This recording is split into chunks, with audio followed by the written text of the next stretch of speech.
जरांगे पाटलींनी भूमिका घेतली तर आम्ही सगळेजण त्यांच्या बरोबर, समाजाच्या बरोबर आहोत, एक लक्षात घ्या. पण आता हे सरकार घाबरलं, आम्ही सागरला येतो. सागरला येणं फार लांबची गोष्ट आहे, फार लांबची गोष्ट आहे. आम्ही काल पण सांगली, आमची भिंत तिथे लागलेली आहे. ती भिंत पार पाडणं ना, हे फार स्वप्नातला गोष्ट आहे. आणि एक लक्षात घ्या, मराठा समाजाची आमची लढाई नाही, मराठा समाजाचे आम्ही लोक आहोत. पण एक व्यक्ती अगर मराठा समाजाला वेठीस धरत असेल, मराठा समाजाची बदनामी करत असेल, तर त्यावर कधीही आमचा समाज खपून घेणार नाही.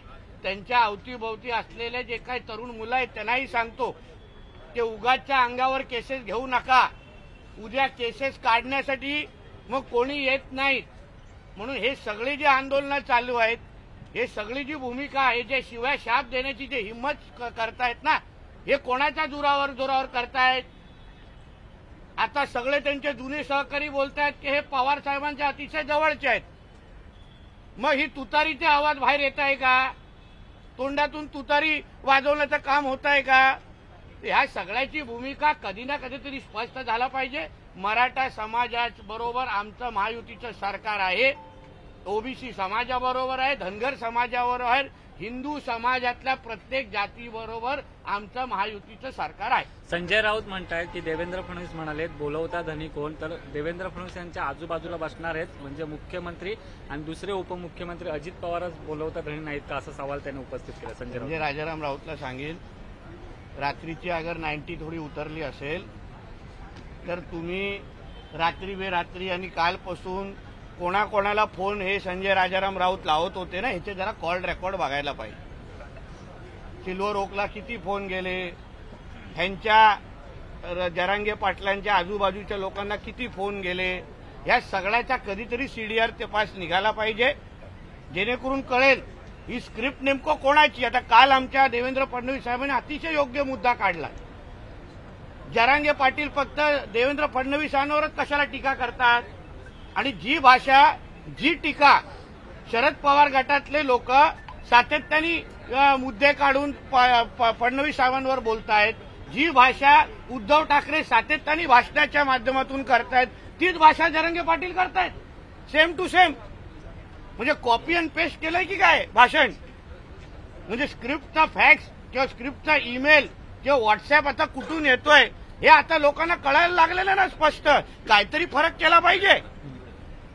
म्हणून राजकीय आंदोलनाला आम्ही कोणीही पाठिंबा किंवा स्वागत करणार नाही. आणि जेवढे लोक आम्हा लोकांना जरांगे पाटलांचे समर्थक म्हणून फोन करतायत ना आणि विविध गोष्टी सांगतायत, काय काय घाणेरडी भाषा करतायत, त्या प्रत्येकाला सांगेन, प्रत्येकाचा नंबर आमच्याकडे आहे. मराठा समाजाचा कुठलाही सुद्धा नागरिक अशा पद्धतीचे फोन करणार नाही. तुमचे प्रत्येकाचे फोन नंबर आहेत, तुमच्या प्रत्येकाचा पत्ता आमच्याकडे आहे. आज नाही तर उद्या जेव्हा पोलीस तुमच्या घरावर पत्त्यावर पोहोचतील ना, तेव्हा मग कोणी तुम्हाला वाचवायला येणार नाही. लक्षात ठेवा. स्टेटमेंट त्यांनी केलंय की जरांगे पाटील म्हणतायत की फडणवीस यांना निवडणुकीपूर्वी अडचणीत आणू. कोण बोलताय? जरांगे पाटील म्हणतायत की निवडणुकीपूर्वी फडणवीस यांना आम्ही अडचणीत आणू. जरांगे पाटलांना सांगेन, आपण आरक्षणावर बोलू, सगळ्या सोयऱ्यांच्या मुद्द्यावर बोलू. फडणवीस साहेबांना अडचणीत आणण्यासाठी ना 100 जन्म घ्यायला लागतील. म्हणून एवढी भूमिका मांडण्याची हिंमत कोण महाराष्ट्रामध्ये करू नये. आम्ही लोक इथे आहोत. एकेरी भाषा आणि शिवराळ भाषेचा वारंवार वापर. मला आश्चर्य वाटते की काल माध्यमनी जीभ घसरली, खालची पातळीची भाषा केली किंवा बीप पण साधं वाजवलं नाही का हो? ह्याच्यावर आक्षेप आहे आमच्या पत्रकार मित्रांवर आमचा. तर आम्ही लोक काही बोललो, कोणाच्या हिताचं बोललो तर लगेच नितेश राणेची जीभ घसरली, बीप तरी वाजवून दाखवतात.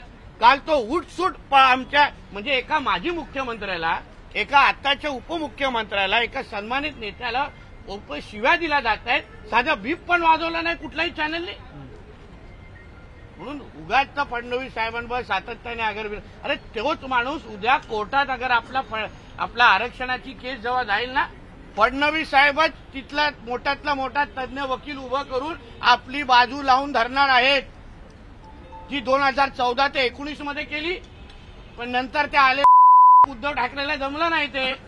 पण आता फडणवीस साहेबच आपली लिगल बाजू तिथे लावून धरणार आहे. हे मराठा समाजाने लक्षात ठेवावं. सर, पोलिसांवर जी दगडफेक झाली, जरांगेंच्या मागे बोलाविता धनी कोण आहे असं तुम्हाला वाटतं? मी आता काय वेगळं बोललो की काय? नाही, मी नव्हते. आता आपण समोरच उभे होता तुम्ही. सर ते पोलिसांवर जो हल्ला झाला त्यामागे हा. तुम्हाला पाहून चिन्हाचे अरे बापरे, असं कसं झालं?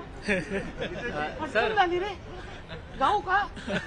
सर पोलिसांवर जो हल्ला झाला उगाच सर राज्यातील जी विकास सर कामं पोलीस होत आहेत, थांब ना, दोन हे- मिनिटं. मेडिकल स्टोअरवरून डायपर विपर काय लहान मुलांचं जॉन्सन सर पोलिसांवर जो हल्ला झाला त्यामागे जरांगे पाटील यांचा हात असल्याचं त्यांचे सहकारी आता आरोप करू लागलेत. कारण का जे सहकारी त्या क्षणावेळी अंतराळी सराटीमध्ये होते, त्या आंदोलनामध्ये होते, ते अगर खरंच बोलत असतील तर त्यांची नार्को टेस्ट करा ना सगळ्यांची. जरांगे पाटलांची पण नार्को टेस्ट करा, खरं कळेल ना.